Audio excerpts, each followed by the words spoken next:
It's your girl Quinn Kush speaking from my cozy, vibey corner of the internet, which is actually the corner of my room. I know, swoon.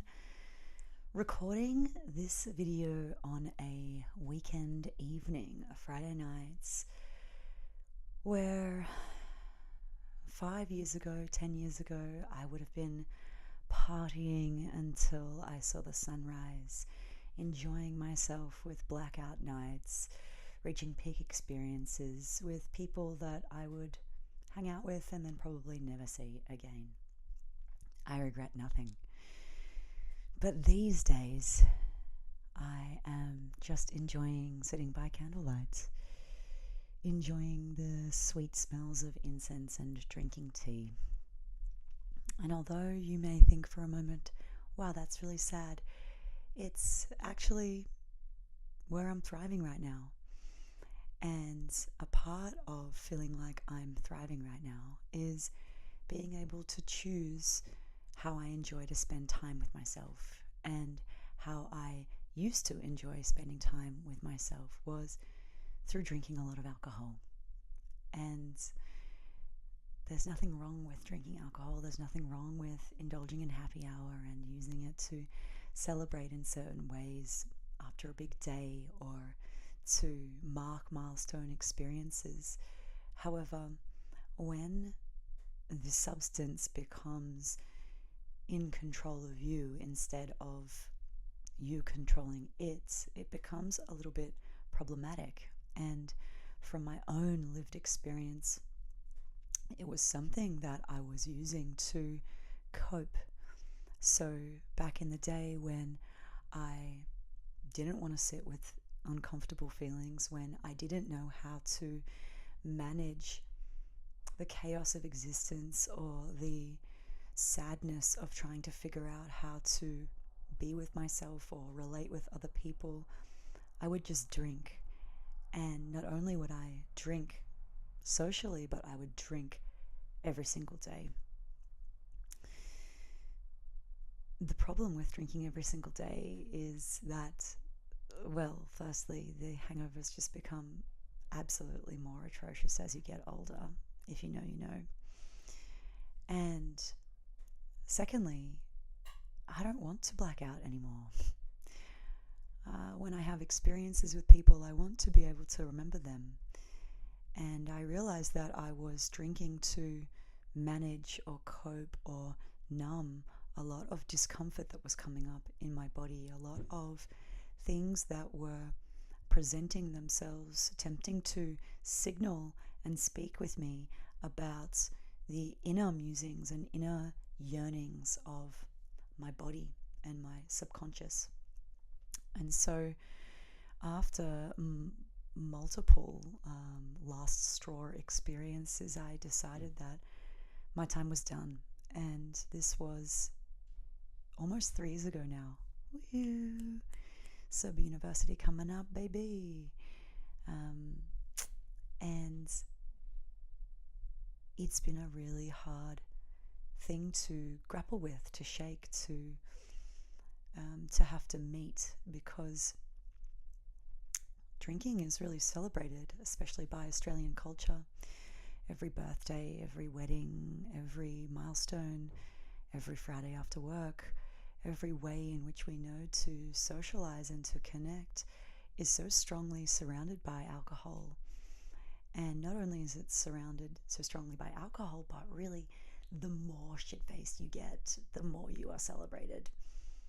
And this is something that is really driven in to ourselves from such a young age by people around us. And also, if people in our family drink, we just model that, and then we use that as a way to be able to manage uncomfortable feelings, uncomfortable situations. And though in the moment it might ease the pain momentarily, it actually makes things much more challenging in the long run.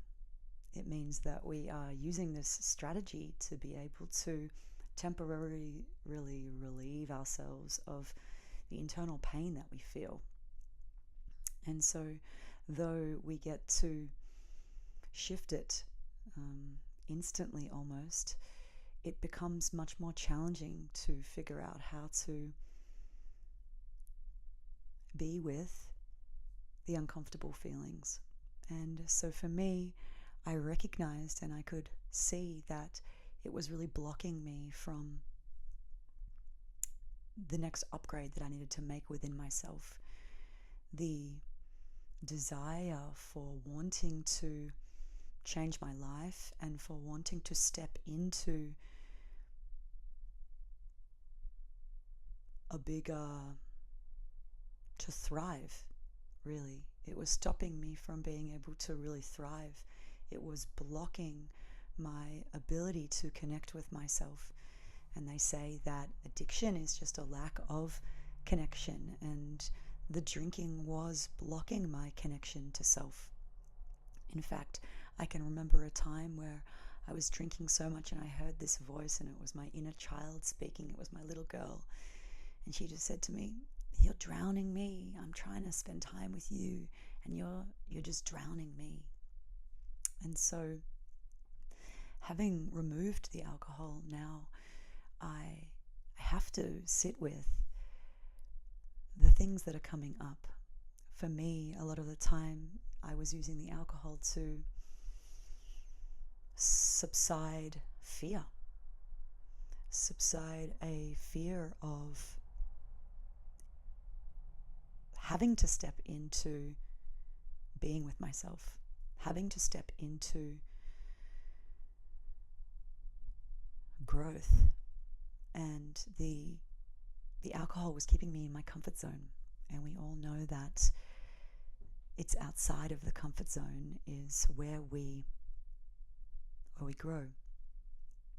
And so I want to talk a little bit about how I did that and see if maybe some of these things resonate or support you to do that. And it doesn't necessarily need to be alcohol, in which may be something that you are using to be able to get you through.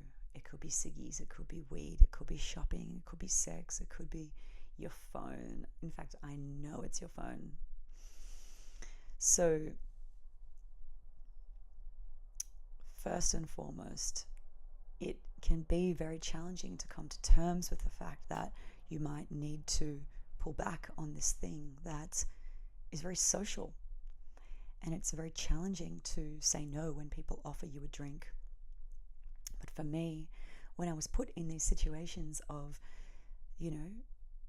being in social settings, being at birthdays, and people asking me, "Oh, hey babe, you want a drink?" And by the way, I was not just a regular drinker. I was like a hospo queen, like 15 years working in the clubs, working in the cafes, working in the bars. I even had my own hospitality company called Babes in bow ties, where we would wear cute shirts and go to people's houses and set up the bar and cater their experiences, and of course bring the vibes. So I was always the one. It was a part of my identity, actually, that I was a bit of a party gal, and if you know, you know. So it was very challenging to shift this relationship, because not only was I using it to be with myself and avoid discomfort, but I was also using it. It was also integrated so deeply inside of my identity that I would always be up for it. And so all of a sudden, when people would ask me, "Hey, like, let's make you a drink, let's go," and I would say, "Oh, actually, I'm not drinking at the moment," it was very challenging to firstly set that boundary, but also for other people to understand or change the relationship that we then had, because we no longer had this thing that we could use to bond over. And so the strategy in which I used in this instance was that every time I was asked if I wanted a drink and I had to say no, of course it was difficult in the beginning, but I connected that every time I said no to a drink, I was actually saying yes to me. I was actually saying yes to choosing myself, to choosing my little girl, to choosing and strengthening actually a trust that I was going to begin to listen and look after myself on a level that was really yearning for me to listen. And I say this because it had been asking me to listen and asking me to be with this discomfort that I was using the alcohol to subside for many years. I had tried to get sober off of alcohol for many, many, many years, and the only other times I had been able to do that was when I was traveling in India or Southeast Asia, because I could remove a lot of the stimulus from the environment. And so being able to change my perspective, that every time I was asked, or every time I shut down this thing that I would usually want, it was actually a blessing, and it was actually a strengthening of this new identity that I had to choose for myself. I had to. Another thing that supported me in being able to do this was breath work. Breath work was an incredible tool for me to be able to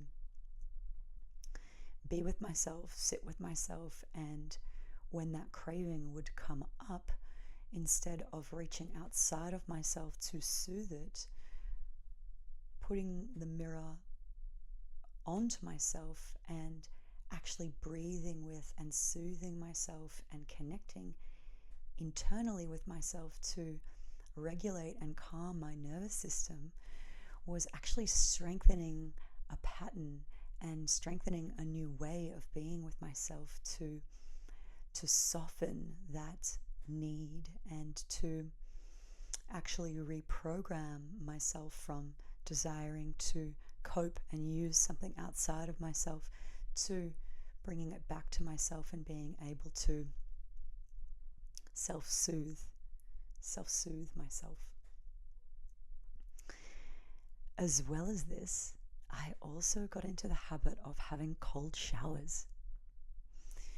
And although that seems really random, whenever I would crave to drink alcohol, I would jump in the shower and have a cold shower. And so this broke the circuit of the craving and the desire to fulfill this need by actually changing the temperature of my body and giving myself another sensory, sensation-based, pleasure-based experience that was going to release dopamine in a different way. So cold showers really supported me to be able to change my state in a different way, because a lot of the time I was craving, it's that I wanted to get out of the experience that I was in, and that experience was often discomfort, anger, sadness, loneliness.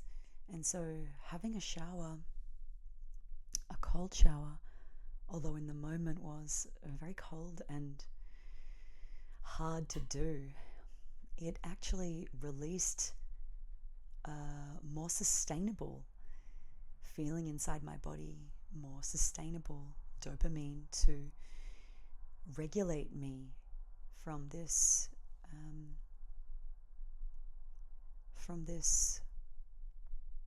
craving that I was feeling. Easy it is, or normalized it is, to just say, oh, let's meet up for a drink anytime you want to hang out with someone. Let's meet at a bar, let's have a drink, I'll come over, I'll bring drinks. It's just, it becomes this thing that is another limb of connection. It's the limb of connection, especially in Australia. And so when you don't have the ease of that choice, which is very comfortable, you have to get a little bit creative with how you hang out with people. And so I would offer to go for a walk with someone. Hey, do you want to meet up? Do you want to go for a walk? Hey, do you want to meet me at the gym? Hey, should I come over and we can practice learning that song together? And so the minute that this was taken away, it closed the door to one thing, but it opened the door to so many options and experiences that I would have otherwise not done or had. And a lot of the time, the drinking, though it can be, so fun and connective, a lot of the time, besides if you go out dancing, which is obviously an incredible time, a lot of the time, just drinking can feel very stagnant. You're sort of just sitting and drinking, and you're in this sort of stagnancy, versus choosing to do something that involves movement can actually deepen regulating yourself, which is the thing that we are trying to do with the alcohol in the first place. So showing yourself that there are all of these different things to do, and creating space for possibly all of these things that the alcohol has been stopping you from doing. So that can involve creativity, or that thing that you've said that you want to do or be for months or years, and it's just so easy to not do it because the easiest option is just to stay safe, stay comfortable, and have the drink. And so by closing this door and setting yourself up with supportive environments and a game plan, using all these different hacks or other things that might be supportive to you, you can actually a lot more easily be able to take small steps towards those things that would have otherwise felt very scary to do. And so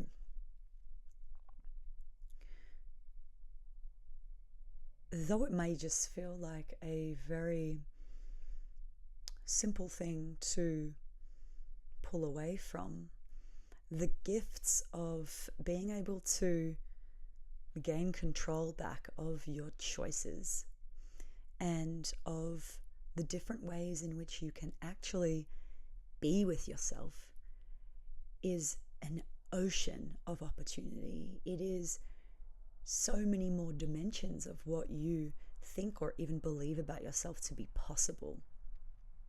And of course, this isn't just about alcohol. I'm only talking specifically about booze right now because for me, that was the one that really had me by the fucking balls. It really sunk its teeth into me, and I really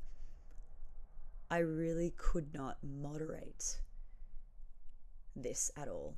It was 0 or it was 50 drinks. Like, I remember the first sip of a drink would just, my whole body would be like, oh yeah, baby. Oh yeah, this is so good. And then my second sip would be that I would feel sad that it was going to end. And so that is the feeling of the hungry ghost, where it's a hungry, needy ghost that no matter how much you give it, it's never going to be satisfied. And that is because the satisfaction actually comes from within, and facing yourself and facing the things that you can't use that are outside of yourself. It's about learning to meet your own needs, regulate yourself, and be with yourself, using internal means rather than these external things. So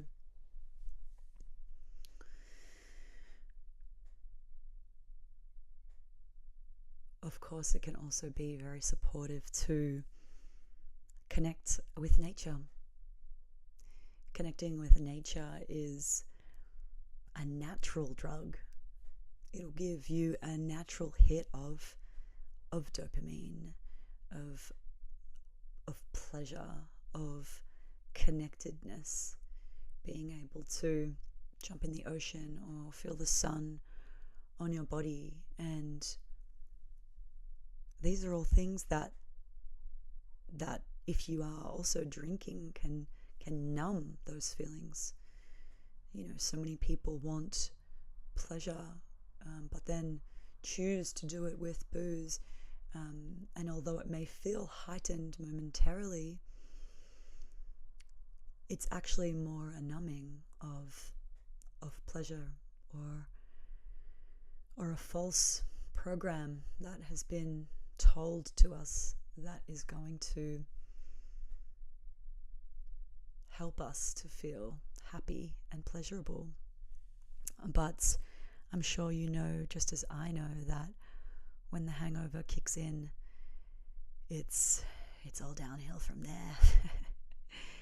and to me also, like, one of the biggest things that I've reclaimed since not drinking has been that I have the best fucking sleeps of my life. Holy shit. To not wake up with the 3 a.m. Scaries, and to be able to prioritize my sleep and not feel up and down all the time has been such a deep gift to myself, to allow myself to reset and to feel like I'm not drowning myself anymore. And of course, this is no shade on you if you drink. Do whatever the fuck you want. I'm just sharing that when we remove these things that we've been using as a strategy to be able to get through, other things are able to come in that are more sustainable ways to be able to feel pleasure, to be able to feel self-intimacy, to be able to connect with ourselves and others, which is such a deep desire for so many people, and such huge cornerstones of living a life that is fulfilling and that feels happy and that feels sustainable and that doesn't feel so up and down, up and down, up and down, up and down. So I'm not saying this because I want you to or need you to or think you should. There's no judgment here. This is just literally from one addict to possibly another. Possibly you don't call yourself that. Possibly you don't need to. Maybe you're not the same as me, but you'd like to just cut down on some drinks. Great, amazing. Anytime that you can practice just saying no or swapping it for something else is you strengthening your ability to stay in charge. That's you soft doming your mind and showing yourself that there are other options. So that's that for now. I hope you enjoyed my TED Talk for the evening. I felt inspired because it's the weekend and I feel proud of myself for being able to be with myself and choosing hard things in the moment that are going to reward me with more sustainable longevity, both in my body and in my relationships. So if you've enjoyed this, you can like and subscribe to my channel. Every time I say that, I feel like I want to do it in an American accent. But yeah, I'm fresh, I'm new, and if this resonates with you, please share a comment. I would love to hear from you. I'd love to hear what hacks you use